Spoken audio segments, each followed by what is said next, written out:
Bon, salut tout le monde. Donc, les playoffs ont commencé. Et puis, ce soir, nous avions le Minnesota Wolves d'Anthony Edwards qui affrontait les Denver de Nikola Jokic. Donc, nous allons réagir par rapport à ce match d'anthologie, même si le score ne le reflète pas. Donc, sans plus tarder, je vais vous donner mon impression, mon impression de ce match. Donc, rapidement, quand on regarde le score, Minnesota, ils ont dominé trois cartons sur les quatre. Donc, le premier, 28-20, le deuxième, 33-15, et le dernier, 24-20. Donc, et puis, le troisième, il a été dominé par Denver, par le score de 25-21. Donc, ceci étant dit, quand on regarde le score, 27 points pour Carl Anthony, 27 points pour Ken Shoot, Anthony Edwards, il a 27 points pour 17 shoots. Donc, les deux ont shooté à plus de 50%. Carl a 60% à 3 points, quand même. Il faut noter que Carl, il a gagné le concours à 3 points, je pense, de l'année passée, aussi passée. Mais bref, Carl Anthony, c'est un shooter. Et je dirais même plus que la plupart du temps, il aime plus prendre les 3 points il se prend souvent pour un shooter et puis il aime plus les prendre. Donc, même s'il est bon, donc n'oubliez pas que c'est un big. Donc, il faudrait plus travailler sur les mismatchs, aller plus à l'intérieur. Mais bon, vous savez, c'est la nouvelle génération. Hein. Depuis Stephen Curry, tout le monde aime shooter. Donc, big ou pas, donc tout le monde aime shooter. Donc, ça fait partie intégrante de son jeu. Donc, faut le reconnaître. Côté Denver, ça a été un peu plus dur. Nous avons Jamal Murray qui est 3 sur 18. 8 points. 3 sur 18. Nikola Jokic, 16 points, 5 sur 13. Donc, on voit que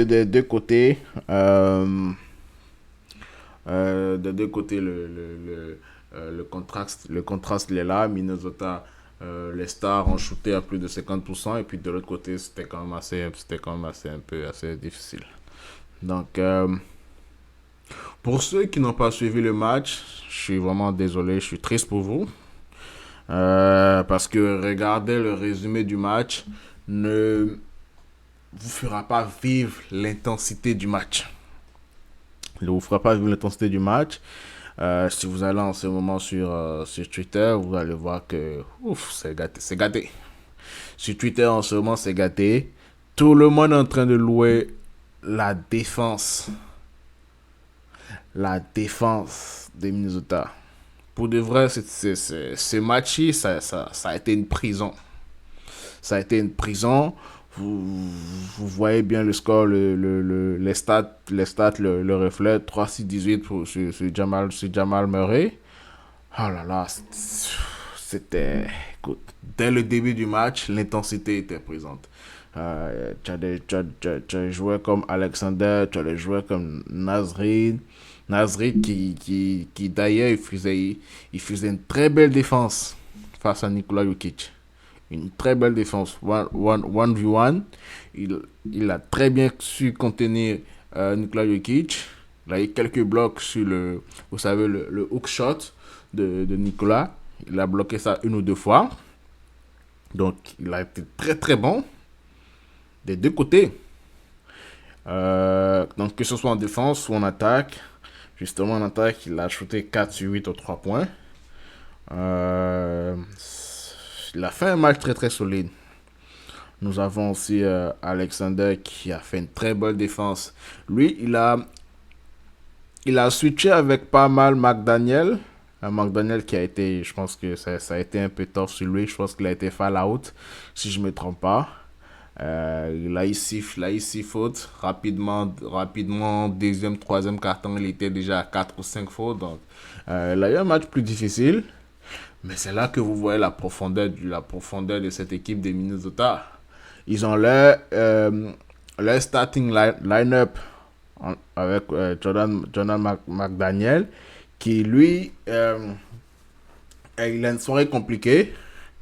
Et en même temps, on a Alexander qui est capable de le remplacer et de prendre la relève. Ils ont le même profil. Ils sont assez lents. Ils sont assez longs. Ils sont assez slim. Ils sont assez minces. Ils savent bouger les pieds rapidement. Très mobile. Et ils ont une longue portée avec la main pour reach et contester les shoots. Même profil. Et très bon à 3 points. Peut-être que McDaniel est un peu plus. Il est un peu plus. Il a plus de qualité offensive. Ce qui fait il est un starter à la place d'Alexander. Mais sinon, ils ont le même profil. Et c'est ce que je vous disais, parce que la profondeur de cette équipe, c'est terrible parce que ils ont plusieurs joueurs qui sont pareils. Tu as McDaniel, tu as Alexander. Je pense que lui, pour c'est un rookie, mais à chaque poste, ils sont doublés. Rudy Gobert n'a même pas joué le soir, mais regardez ce qu'ils ont fait à cette équipe de Minnesota, de Denver. Ça se pose la question si est-ce qu'ils sont mieux sans le 3 fois meilleur défenseur du monde. Bon, du monde, de la NBA. Ça se pose la question. C'est quand même le champion en titre, Denver. Ils ont fumé le champion en titre. Donc ça se demandait est-ce, est-ce qu'ils sont pas mieux? Est-ce qu'ils sont pas mieux? C'était un match sans appel. Vraiment, cette équipe, ils ont tout ce qu'il faut. Ils ont la mobilité, ils ont la taille, ils ont la rallonge, ils ont des shooters, ils savent dominer la peinture, ils ont le mid-range. L'équipe est vraiment complète. Ils ont plusieurs joueurs dans l'équipe qui peuvent contrôler le ballon, qui peuvent prendre de bonnes décisions. Et ajouter à cela, quand tu as la NBA qui vous permet d'être agressive, comme ça a été le cas ce soir, mais écoute, ça ne donne que ce qu'on a. Yo, ils ont limité Denver à 80 points. Ils ont limité Denver à 80. Je ne sais pas si vous vous rendez compte de la dinguerie. Même 80, c'est par la suite qu'ils sont à la 80.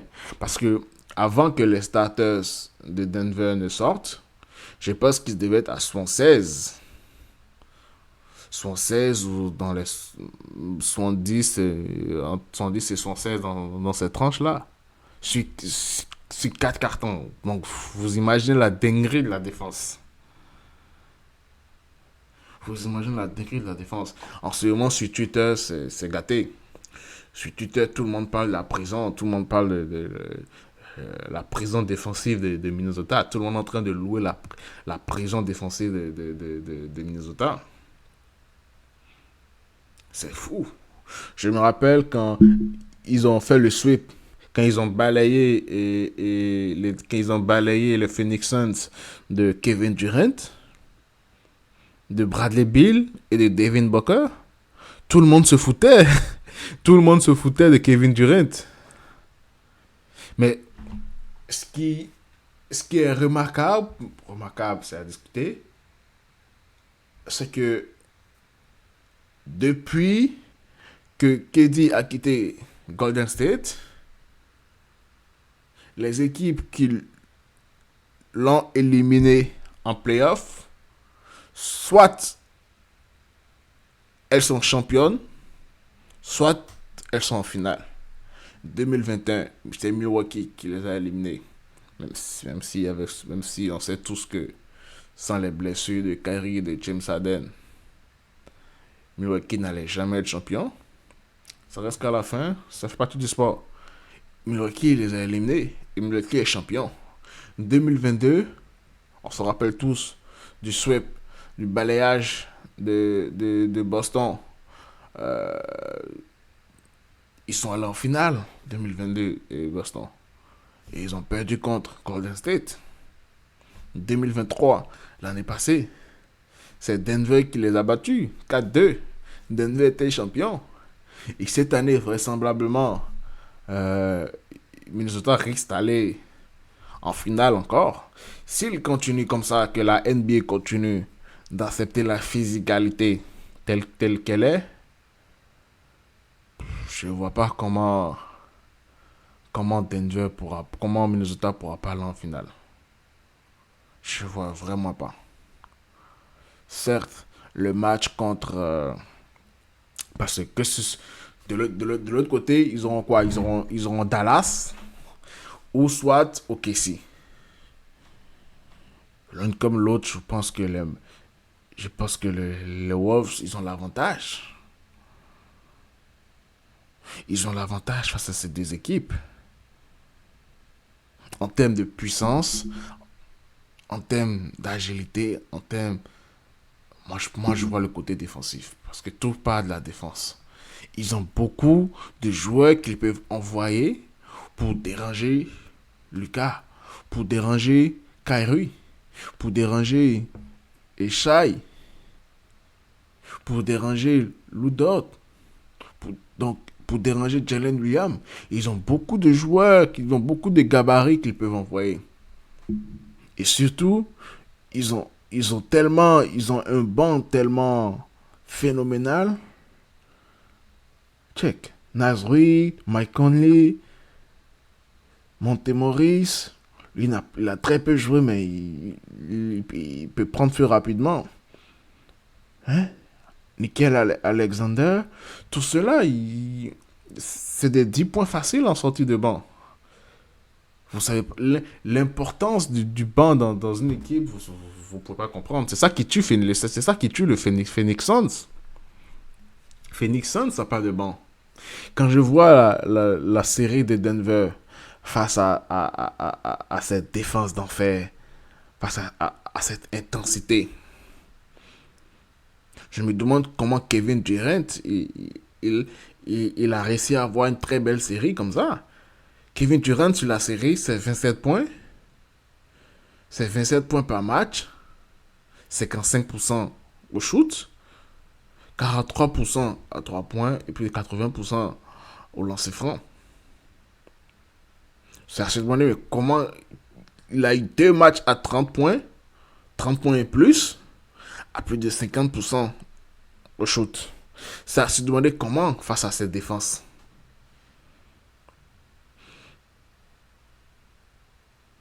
C'est pour ça qu'en NBA, en playoff, là, avoir un très bon coach, un coach qui sait ce qu'il fait, c'est important. On a un cancre comme Frank Vogel qui est là, qui utilise Kevin Durant comme un role player. On a un imbécile comme David Booker qui est là, qui même s'il est bon, il a du mal avec la sélection de shoot. Il ne sait pas. Il a du mal à prendre les bons spots, à prendre les bons shoots. Ça change toute la dynamique du jeu. Parce que par la suite, ça met le fardeau sur la défense de Phoenix. On sait tous que Phoenix, ils sont pas de bons défenseurs. Donc, je me pose vraiment la question avec cette intensité et avec le peu de shoot que Kevin Durant prend par match. Et comment il réussit quand même à shooter plus de 50% face à une équipe pareille. Donc, c'était ma petite parenthèse par rapport au match de Kevin Durant. Vous l'aurez compris, je suis un grand fan de Kevin Durant. Donc, écoute, pour le vrai, je ne m'attendais pas à ça. Je pensais vraiment que Denver, ils allaient sweep, ils allaient balayer et Minnesota. Ou à la limite, ça allait se passer en 4-1 ou 4-2. Mais là, quand je vois la physionomie du match, à moins d'un... La Minnesota, il mène 2-0 dans la série. À moins d'un renversement de situation, d'une blessure à la Antetokounmpo, ce bâtard, ce chien, ce fils de pute. Je me rappelle toujours 2021. À moins d'un coup de tonnerre pareil. Minnesota risque d'aller en finale de conférence Ouest.